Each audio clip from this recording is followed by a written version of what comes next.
Olá pessoal, tudo bem com vocês? Estamos aqui para mais uma aula no tema de fitoterapia. Nessa aula de hoje, a gente vai explicar um pouquinho da história da fitoterapia chinesa, né? Nós temos outro vídeo que explica o que é, né? Os seus princípios básicos e assim por diante. Mas hoje eu quero trazer para vocês da história desde lá os imperadores, né?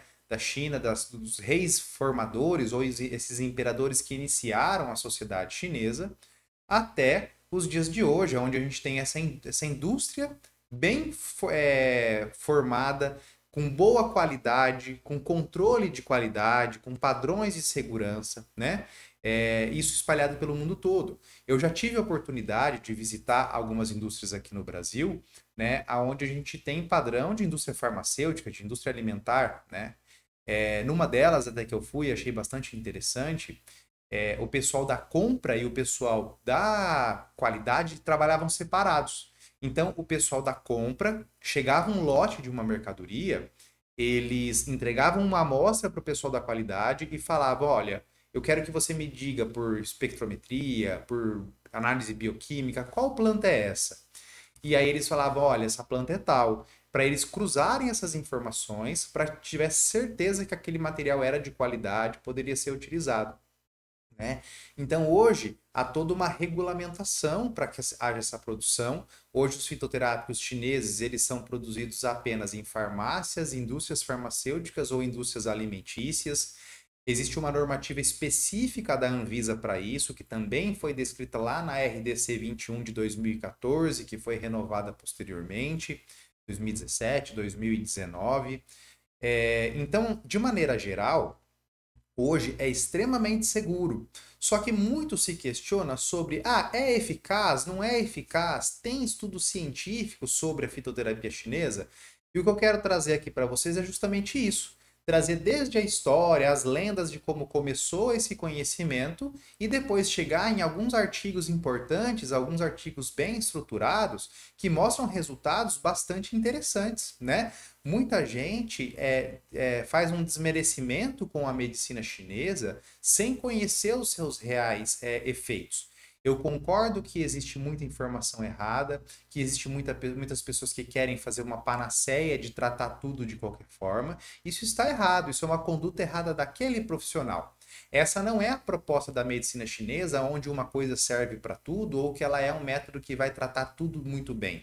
Ela tem as suas forças e as suas fraquezas, assim como a alopatia tem, assim como a cirurgia tem. Qualquer intervenção em saúde tem seus prós e contras. E aqui eu quero trazer para vocês que, além da segurança, existe uma eficácia bastante interessante em relação à fitoterapia chinesa. Então, quando a gente começa a conversar sobre o tema, nós temos que lembrar dos três grandes imperadores, ou então também chamados dos três reis fundadores da China, que na ordem, né, da sua existência, você tem primeiro o Fuxi, depois o Shenong e depois o Huangti. Cada um deles, obviamente, tem um destaque na história. O Fuxi, ele, além de ser considerado o fundador da sociedade chinesa, ele tem uma atribuição extremamente importante, até por isso ele recebe esse nome, espírito agricultor, que é o responsável por iniciar a agricultura de maneira controlada e a fitoterapia. Então, sobre a agricultura, atribui-se ao Shennon a primeira situação em que pegou-se plantas que nasciam em outros lugares, tirou-se mudas dessas plantas e trouxe para plantar e cultivar perto da casa, perto do império. Então, atribui-se a ele a primeira agricultura controlada da história humana. Por isso, imperador agricultor, né? Ou espírito agricultor, como algumas traduções. Já em relação às ervas, que tem mais a ver com a nossa aula de hoje, ele tem duas lendas bastante interessantes, né? Uma acredito até que não seja tão lendária, seja mais um reporte histórico, e outro mais com aspecto simbólico, algum aspecto artístico associado a registros da vida do Shennon. Então, esse primeiro, que é mais um registro histórico, vamos imaginar a história do Shennon 5 mil anos atrás, né? Em torno disso, 4, 5 mil anos atrás. Não existiam ferramentas tecnológicas para esse imperador controlar, né, o seu território, cobrar os impostos e fazer todo aquele papel de governante. Então eles tinham que montar comitivas que saíam por esses territórios, conferindo segurança, cobrando os impostos, vendo sobre controle, né, desse território, sobre controle de guerras e outras coisas que seriam função do governante naquele momento. Para isso acontecer, eles precisavam de um grupo de pessoas diversas. Precisavam de pessoas que sabiam lidar com os animais, como se fossem médicos veterinários mesmo. Precisavam de cozinheiros, precisavam de pessoas para tratar a saúde da população, precisavam de guerreiros para defender. Imagine, era o imperador indo, né? Então, eles faziam essa equipe com várias funções para fazer essas viagens. E aí conta-se que num belo dia eles param para descansar, o cozinheiro começa a ferver um caldeirão de água e eles escolheram uma sombra abaixo de um pessegueiro para fazer esse acampamento. E aí diz que um vento bate, algumas folhas desse pessegueiro caem dentro dessa água e essa água muda de cor. E aí, uma característica importante dos imperadores, né, dos reis fundadores, é que eles tinham capacidades extra um cidadão, extra um ser humano comum. Eles tinham percepções extremamente aguçadas. A gente percebe que em várias histórias, né, de vários locais do mundo, os grandes representantes eles têm até em alguns lugares uma certa divindade, como era o caso dos faraós no Egito, os imperadores na China também. Então o cozinheiro, que era um ser humano comum, falou: sujou, vou jogar fora. O Shennon, que era uma pessoa especial, fala: não, nada acontece por acaso, eu quero experimentar essa água. E aí atribui-se a esse fato a primeira vez que alguém tomou um chá na história humana, né? Hoje a gente vai estudar na fitoterapia chinesa, a gente percebe na maioria da literatura que coloca a folha de pessegueiro como um grande tônico de energia. E é isso que na lenda aparece. Aparece uma resposta orgânica do Shennon dele ficar mais energético, mais disposto. Por conta desse evento, o Shennon passa a ser um apaixonado por experimentar ervas. Ele começa a experimentar ervas de diferentes formas, mas principalmente em formas de chá. E na biografia dele atribui-se mais de 200 intoxicações. Então, além dele experimentar, às vezes ele se intoxicava e ele tinha que descobrir qual planta era o antídoto. E aí, até o momento que ele se intoxica e não consegue esse antídoto. E ele, na maioria das histórias que contam a vida dele, ele morre intoxicado por experimentar ervas. Então, a ele atribui-se todo esse conhecimento acumulado, né, numa vida toda, experimentando e explorando, né, o uso das ervas para a saúde humana. Um outro aspecto daí é um pouco mais lendário, mas é bastante simbólico para a gente entender. Nós não podemos esquecer, tem pessoas que têm dificuldade em entender a história chinesa ou a história de muitas culturas, porque são culturas que usam o pensamento mais simbólico. Nós ocidentais, a gente foi criado numa cultura onde se traz a razão e a lógica como princípios básicos do pensamento. E isso está vinculado à nossa origem, que é uma origem do pensamento grega. Os filósofos gregos tinham razão e lógica como principal base, né, do seu pensamento. Já o pensamento oriental, ele não é um pensamento cultivado na lógica, mas sim é um pensamento muito mais analógico, aonde a comparação e a simbologia são ferramentas de aprendizagem, de explicações. Então, quando a gente pega uma explicação analógica, nós temos que pensar mais na simbologia e não no significado literal. Então, uma desses fatores com o Shennon é que nas artes e nas histórias aparece ele com a barriga transparente, né? E é óbvio que ele não tinha a barriga transparente de verdade, né? É uma simbologia para nos mostrar que ele era uma pessoa especial e tinha a capacidade de descrever para qual órgão, para qual sistema fisiológico aquele alimento ou aquela erva tinha a afinidade e a capacidade de nutrir. Então atribui-se a ele, né, como ele foi experimentando e descrevendo, uma forma simbólica de mostrar que foi ele que falou: esta erva faz bem para o estômago, essa erva faz bem para o intestino, essa erva faz a gente transpirar. Colocavam nas imagens, nas histórias, ele com essa barriga transparente, numa simbologia de ter esse conhecimento. E a partir de toda essa história dele, surge então o livro atribuído ao Shennon, que é o clássico da matéria médica do imperador agricultor, ou clássico da matéria médica do imperador vermelho, né, que é o Shennon. Primeira coisa que eu gostaria de explicar para vocês é que matéria médica aqui não significa disciplina da medicina, mas matéria médica é o termo usado na tradução literal do chinês para produtos com fins terapêuticos. Então, quando você vai ver um texto, né, traduzido corretamente, ele vai falar a matéria médica ginseng, a matéria médica gergelim, quer dizer que aquele produto pode ser usado com fins terapêuticos. E ele foi documentando isso ao longo de sua história, né? Principalmente de maneira oral, e posteriormente pessoas foram registrando isso. A gente tem lá na dinastia Han, que começa em 206 a.C. e termina em 220 depois de Cristo. A dinastia Han foi a principal, né? A gente vai falar dela daqui a pouquinho por documentar tudo isso na forma como a gente conhece hoje. Mas naquela época já existia formas de documentar de maneira mais rudimentar, né? Na época do Shennon. E essa versão de 365 ervas, onde eles trazem plantas, animais e minerais para uso e algumas doenças a serem tratadas, é óbvio que é uma versão simbólica, né? Como se fosse uma erva para cada dia do ano que a gente tem. A versão completa, ela tem milhares de plantas descritas. Então, hoje a gente tem até em português, né? Você pode procurar como Matéria Médica de Shennon, é um livro de capa preta que pode ser utilizado para estudos, mas lembrando que, vamos dizer assim, ela é uma versão resumida, né? A versão completa eu nunca vi em português, eu já vi algumas versões em inglês da Matéria Médica completa do Shennon, e em chinês, né? Para quem lê chinês também vai ter acesso a essa estrutura mais completa. Porém, nessas 365 que são trazidas nessa versão mais reduzida, boa parte delas a gente tem no Brasil, tá? Só lembrando um detalhe que eu já falei naquele outro vídeo que eu tenho no canal sobre o que é a fitoterapia chinesa, alguns conceitos mais técnicos que se você quiser assista lá para completar esse conhecimento.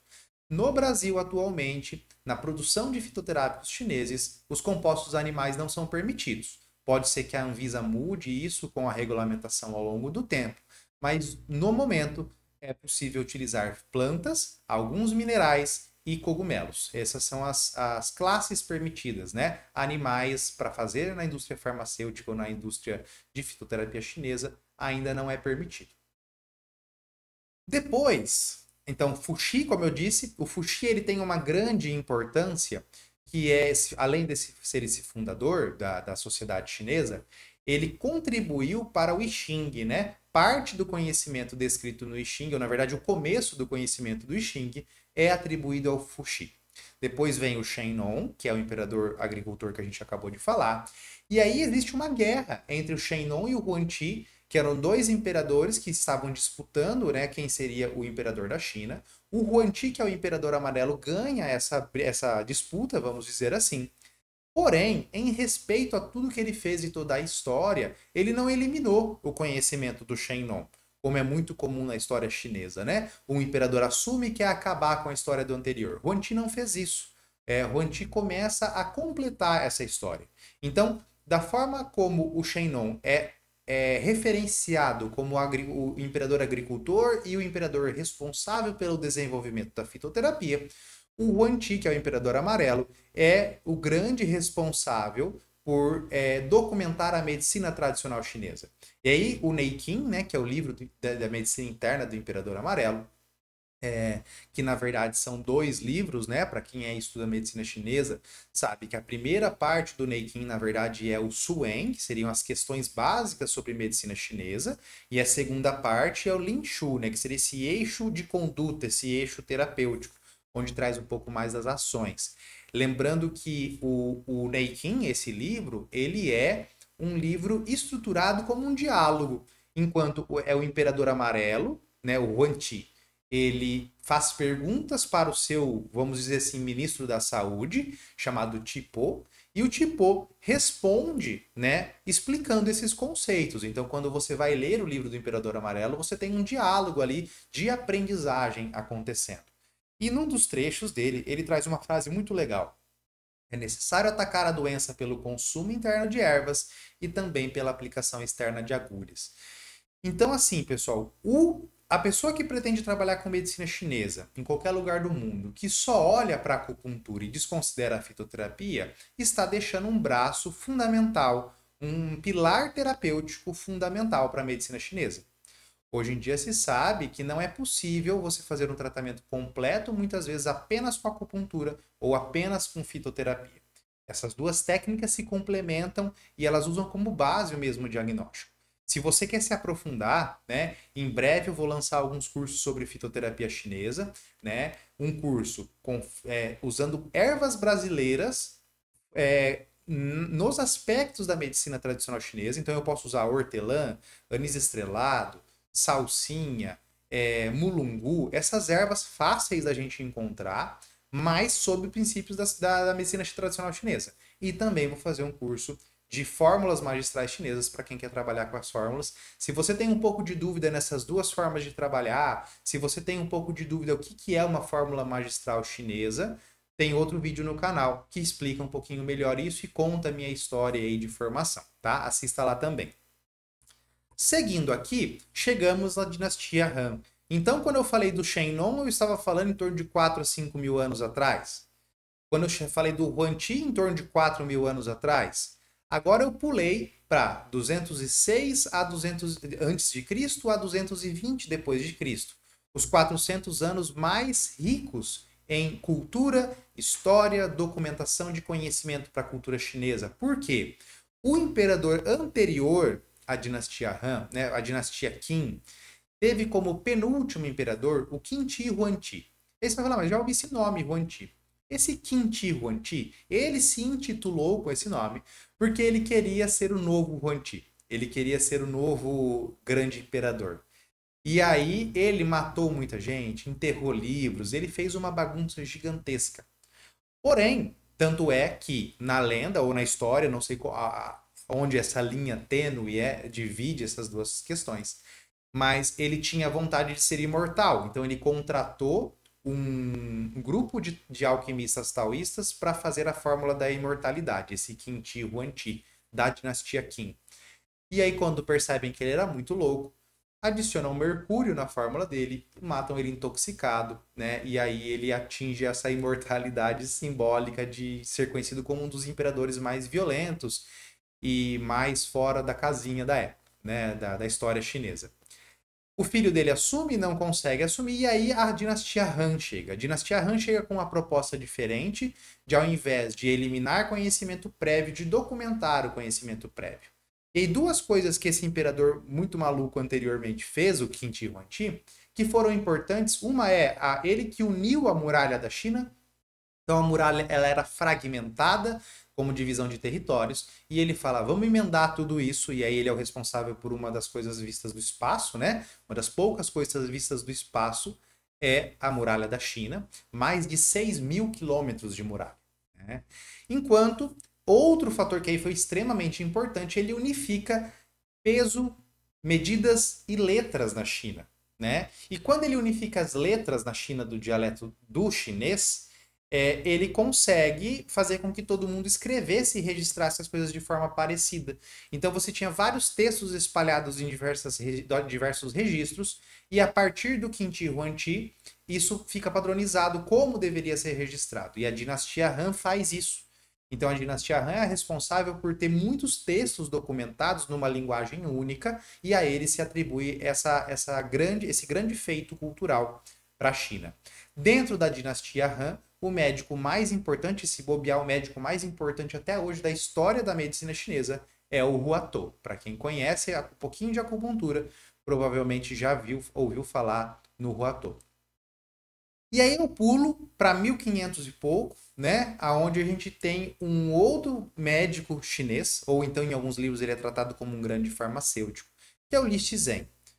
Li Shizhen era um médico que tinha algumas doenças, né, de base. Ele se torna por um período médico do imperador, mas daí retorna para sua região porque não conseguiu se manter lá por conta das suas doenças. E ele se dedica a, mais do que os atendimentos aos pacientes, ao registro das fórmulas e ervas terapêuticas. Então ele trocava muitos atendimentos por conhecimento popular, ele testava isso e tentava documentar. Vamos dizer que o Li Shizhen foi um dos primeiros a ter um crivo científico e falar isto funciona, isto não funciona. E aí ele questionou os alquimistas que usavam muitos metais pesados, ele arrumou até uma briga com o pessoal lá na época, mas ele foi um grande uma grande referência. E se não me engano, em 1956, o governo chinês inclusive fez um selo postal com a esfinge dele, em homenagem a toda a estrutura. Ele fez esse livro que só foi publicado após a sua morte, né, que é chamado de Pencao, né, escreve Bencao, mas a pronúncia mais aproximada é Pencao, onde ele tem mais de 12 mil fórmulas e mais de 1.100 ilustrações. Então, toda a fitoterapia chinesa praticada no mundo atualmente se deve a esse cara aqui, que foi um grande estruturador da fitoterapia chinesa. E aí, então a gente tem, né, alguns dados, eu trouxe para vocês a história, e a partir dessa estruturação que o Li Shizhen fez, a gente tem o padrão que é usado hoje. E alguns dados importantes para vocês verem como não dá para não estudar fitoterapia chinesa hoje em dia para quem quer trabalhar com medicina chinesa. Olha que interessante, a progressão de 99 até 2012 do aumento da regularização, da regulamentação da medicina tradicional. Então a gente percebe que os países que fazem parte da Organização Mundial da Saúde têm, né, um exponencial maior de regulamentação, mas de qualquer forma, tanto entre os países que fazem parte quanto os que não fazem parte de programas que estruturam a medicina herbal ou medicinas tradicionais, a gente tem o crescimento. E a outra coisa que é muito importante, não existe desenvolvimento de qualidade sem pesquisa associada. Então, sempre que a gente cruza um aumento de informação, a gente tem que observar se há um aumento de estudo e ensino sobre. E isso aconteceu da mesma forma nesse gráfico roxo. Eu tenho crescimento de pesquisa e ensino em relação a medicinas tradicionais, complementares e medicinas herbais, né? Isso um dado bastante interessante. Outra coisa importante, olha o crescimento, né, que houve no mercado de medicina herbal no mundo. Então, assim, neste caso, né, nesse gráfico, a gente tem uma relação com o mercado chinês. Então, especificamente sobre medicina tradicional chinesa, houve um boom de 2014 para 2015, onde isso se difundiu. Não é à toa que a regulamentação que a Anvisa trouxe é uma RDC, a RDC 21 de 2014, onde aumentou, né? Então aqui na época em yuan, né, o valor, mas dá para ver graficamente a diferença, né, desse mercado crescente que a gente tem. Outro gráfico que nos mostra também o mercado de medicina herbal aqui no mundo, né, aqui em bilhões de dólares, também vem numa crescente. Aqui eles vão dividindo, né, em tablets e cápsulas, pós, que é muito comum em Taiwan de ser usado, extrato e outras formas. Então a gente percebe que praticamente em todos os tipos de administração também houve um aumento global, né? Então é interessante a gente perceber isso. Aqui era uma perspectiva, né, até 2024, porém a gente percebeu que isso realmente se validou, parecido com esse gráfico de perspectiva de 2017. Aqui um outro gráfico também, né, um histórico de 2015 a 2017, com uma prospecção para os anos futuros. Aqui a gente tem até prospecção de anos até 2026. E aí é que a gente tem, né, os tipos de consumidores. Então a gente tem, ó, grávidas, adultos, pacientes idosos, geriátricos e pediátricos. Também em todos os públicos isso vem crescido. Nós que somos acupunturistas, percebemos que a acupuntura é um tipo de tratamento que não restringe idade. Então, todos os pacientes podem se beneficiar, né, desses usos. E aqui, para finalizar essa apresentação para vocês, algumas pesquisas científicas que demonstram a eficácia da fitoterapia chinesa para quem ainda tem dúvida se deve ou não investir nessa área. Então, esse primeiro estudo aqui, ó, a fitoterapia chinesa para a redução de estresse, ansiedade e melhoria da qualidade de vida. Foi um ensaio clínico randomizado que nos seus resultados foi bastante interessante. Com o uso da fitoterapia chinesa, houve uma redução em 68% das pessoas que tinham sintomas de náusea, uma melhora do apetite, né, com um equilíbrio do apetite, tanto para quem tinha compulsão alimentar quanto quem tinha dificuldade em comer, de 41% houve melhora. Exaustão física melhorou em 30% das pessoas e melhora do sono em 30% das pessoas. Então a gente percebe que é um percentual interessante de pessoas que melhoram de sintomas característicos pelo estresse e ansiedade, tá? Muito legal da gente perceber que foi um artigo publicado na USP aqui, né, pela revista da Escola de Enfermagem. Então, fica aí já nas imagens para vocês, depois eu vou colocar na descrição do vídeo também todas as referências, os artigos que eu tenho usado aqui para vocês, tá bom? Um outro, né, estudo que é sobre a duração da carga viral pelo H1N1, né, pela influenza A, né, a gripe H1N1 que todo mundo ouviu falar. A gente teve inclusive um surto de H1N1 muito antes do Covid, né, já era uma preocupação. Então, eles fizeram uma comparação entre o uso do Tamiflu e ou o uso de fitoterapia chinesa. A principal fórmula que ficou conhecida nisso no mundo é uma fórmula chamada Lianhua Qingyuan. Essa fórmula foi bastante utilizada, inclusive na época da Covid, por uma analogia, né? Já que eu tinha uma síndrome gripal por vírus diferentes, então tinha um vírus era influenza, o outro era coronavírus, mas eles usaram bastante isso na China. A gente usou isso aqui no Brasil também, tentando complementar, né, o tratamento que era feito para a Covid, mas ele realmente teve um desempenho muito bom para H1N1. Então, olha que interessante aqui o gráfico. A redução de carga viral, quando a gente compara o Tamiflu, que é a medicação mais conhecida, né, entrando nos primeiros 2 dias de sintoma, e quando eu pego a medicina tradicional chinesa, né, eu tenho um tempo de carga viral muito parecido. Então ali eu tenho, né, basicamente próximos de 5 a 6 dias a redução de carga viral. Até nesse gráfico, o fitoterápico tem um desempenho um pouquinho melhor que o Tamiflu, inclusive. Uma coisa que a gente percebe também é que os dois combinados não tiveram efeitos melhores. Diferente de outros artigos que eu vou mostrar para vocês, como é o caso de cefaleia e enxaqueca, que daí sim a combinação traz respostas melhores. Então, tanto o uso do Tamiflu quanto o uso da medicina tradicional chinesa para redução de carga viral é importante. Lembrando que, pessoal, quando eu estou falando em prescrição de medicação, isso vai ficar restrito aos profissionais que fazem prescrição de medicação. Nós podemos fazer a prescrição de medicina tradicional chinesa, né? Então, a gente tem basicamente um efeito somatório, ou então, nesse caso, muito mais interessante, de mostrar que é tão eficaz quanto, né? Isso é bastante legal desse artigo. É um artigo que explodiu a fitoterapia chinesa no mundo depois que saíram esses dados. Outro artigo bastante interessante, ó, Xuanxiong é uma erva bastante utilizada em várias fórmulas para dor de cabeça. Então, eles fizeram nesse artigo, quando você lê o artigo completo, eles vão pesquisar várias fórmulas primeiro, e depois eles percebem que todas as fórmulas que tinham efeitos para enxaqueca tinha Xuanxiong. Depois eles vão explicar por que essa erva é tão importante para o tratamento de enxaqueca. Mas eles trazem bastante estudos em diversas características da enxaqueca. E quais são os principais sintomas que esse artigo mostra para a gente que há melhora da enxaqueca?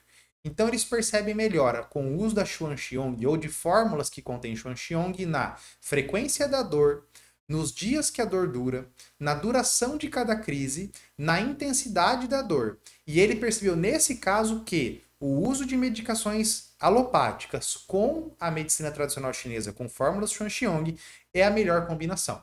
Quando eu pego somente fórmula chinesa, eu não tenho um resultado assim como somado. E também quando eu pego só a medicação alopática, eu também não tenho o mesmo resultado que eu teria quando eu uso tanto a medicação alopática associado com a fórmula magistral que contém a erva Xuanxiong. Então, bastante interessante esse resultado também, visto que a enxaqueca e outras cefaleias são queixas extremamente comuns na clínica. Mais um artigo aqui pra gente, né? Esse aqui já era uma pesquisa associada à parte endocrinológica. Então, eles pegam ali fórmula chinesa Tianqi na redução à progressão da intolerância à glicose para o diabetes. Então, esse foi um estudo bem estruturado. Ó, quando a gente pega qualidade de estudo, então quando eu pego um estudo multicêntrico, duplo cego, randomizado, controlado por placebo, basicamente eu tenho um estudo de metodologia bem descrita, né? E o que ele mostrou pra gente? Olha esse gráfico que interessante. As pessoas que usaram placebo versus as pessoas que usaram a fórmula Tianqi, olha a diferença. A linha crescente pontilhada mostra as pessoas que não tinham diabetes, tinham intolerância à glicose e passaram a ter diabetes tipo 2 após 12 meses do estudo. Enquanto a linha contínua mostra quem não fez uso da fórmula. Então a gente tem em percentual uma quantidade maior, né? Outra coisa, dado interessante para quem quiser ler o artigo completo depois, é que o risco, a diminuição de risco de desenvolvimento de diabetes, quando você tinha intolerância à glicose e inicia o uso de metformina, foi em torno de 31, 32%. E quando eles compararam com a pessoa que tinha intolerância à glicose e não tinha diabetes tipo 2 ainda, e começou o uso de Tianqi, a metformina e Tianqi tiveram basicamente o mesmo desempenho, em torno de 31, 32% de diminuição de risco de desenvolvimento de diabetes. Então é interessante também, metformina é um dos remédios mais utilizados no mundo para diabetes, e claro que agora a gente tem as novas classes, né? Inibidores de GLP-1, inibidores do canal SGLT2, que também vão ter efeitos bastante importantes. Eu não estou falando aqui que é para a gente parar de usar medicação alopática, só estou demonstrando que nos estudos a gente tem desempenhos muito bons, muito positivos das fórmulas magistrais. Só que percebam que são para grupos específicos, para perfis específicos. Não adianta sair prescrevendo sem saber fazer o diagnóstico da medicina chinesa e avaliando adequadamente o seu paciente, tá? Então, de novo, um resultado bastante satisfatório aqui com a formulação magistral. E por último, esse aqui é um artigo bastante interessante. Se não me engano, esse artigo foi feito com dados de Taiwan também, com pacientes que tinham DPOC, né, que é doença pulmonar obstrutiva crônica. Nós temos que lembrar que o principal fator de risco para a doença pulmonar obstrutiva crônica é o tabagismo.